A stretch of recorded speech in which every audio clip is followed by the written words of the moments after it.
problem figuring out whether you're for me or Trump, and you ain't black.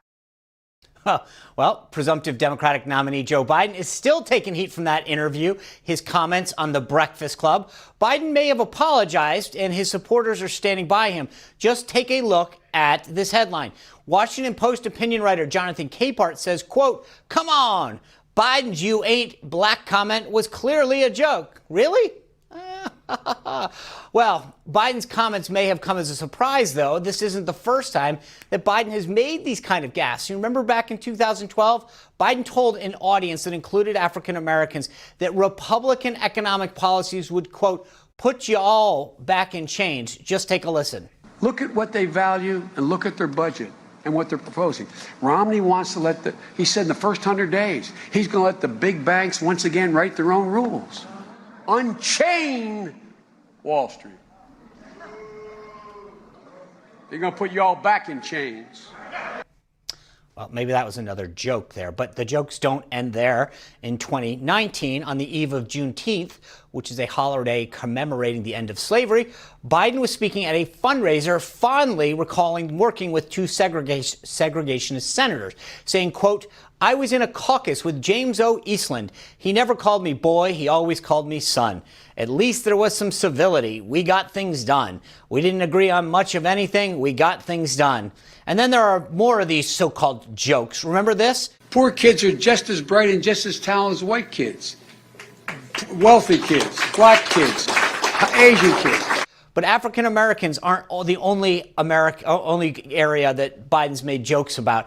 Let's not forget the comment that he made back in 2008 to a reporter of South Asian heritage, in which he generalized workers at a 7-Eleven store. Check it out. It was all caught on C-SPAN. In Delaware, the largest growth in population is Indian Americans moving from India. You cannot go to a 7-Eleven or a Dunkin' Donuts unless you have a slight Indian accent. I'm not joking. Well, he's not joking about that one, so clearly he made it clear when he was joking, when he's not. Well, joining us to talk about all of this is Executive Director of the National Diversity Coalition for Trump, Bruce LeVell, and Black Voices for Trump and Evangelicals for Trump 2020, Pastor Darrell Scott. Welcome, gentlemen. Thanks for having me. All right, the interesting thing about that interview is what he was being asked is what I want to get back to. He was asked if he's going to pick a black female. He's already said it's going to be a female, but if he was going to be a black female as his running mate, and he kind of pushed back a little, and this is where he got. I believe, though, that he has put himself into a box. He must choose a black female running mate. It's going to be Kamala Harris. Bruce LeVell, am I wrong? Do you agree with me? Yeah, it's unfortunate he did paint him in the box. And in all fairness for your viewers, Sean, there are many. We don't even have enough time on your show to go back and see some of the comments that Joe Biden had said about people who look like me.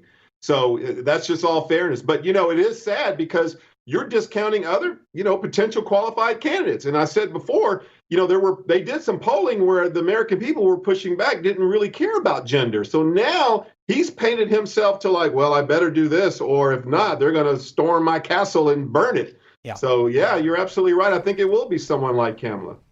Well, Pastor Scott, I want to ask you about something that you recently said. You said that Trump is the most pro-black president you've seen in your lifetime. I just want to ask you about why you said that. Well, I stated before that I've lived under 12 presidential administrations, beginning with Eisenhower up until our current president. And most, if not all, of the legislation and policies enacted for the improvement of the African-American community have been reactive measures that were based upon social unrest, social and civil unrest.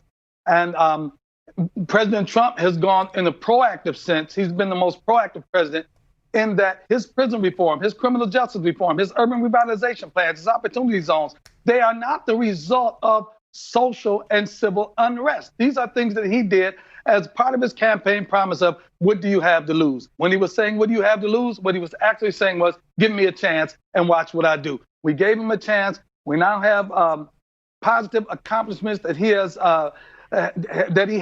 for the past 3+ years that we can point back to. Before we were pointing to the future, saying, if you give me a chance, watch what I do. Now we can point to the past and say, we gave him a chance. Look what he's done. Yeah, it's interesting. Gentlemen, I want to switch gears a moment. The images coming out of Minneapolis of George Floyd being murdered is what I think it really is. Are disturbing to say the least. But let me ask you both, does this set race relations back, in your opinion? I cannot, it is troubling to watch that video over and again. Bruce, let me start with you. How do you think this moment has set race relations as they stand in this country right now? Well, it's very hurtful, Sean, because here, me, a black business owner, Sean, I own a retail jewelry store down here in Atlanta with my wife in manufacturing, and I own buildings and things with my name. And there's many colleagues who look like me who own retail commodities. And Sean, we worked hard. I come from a civil rights background on my dad's side, here marching in the South to give us that, ability that we could choose a candidate of our choice, build our wealth, build our generational wealth. And then when we look at that, it's hurtful because it's a bad look for all Americans. But respectfully though, Sean, we the people by the people, we have got to govern ourselves accordingly. We can't put this on the doorsteps of the governor or the president, anyone. We the people, reconciling with different cultures, breaking bread with other folks from other backgrounds. This is a human thing, a people thing. But yes, it's hurtful because, it's like, come on, guys. We finally have someone in office, President Donald J. Trump, back in 2015, and Pastor Darrell is being very humble. He started the largest diversity coalition in the Republican candidate's history. He's the CEO.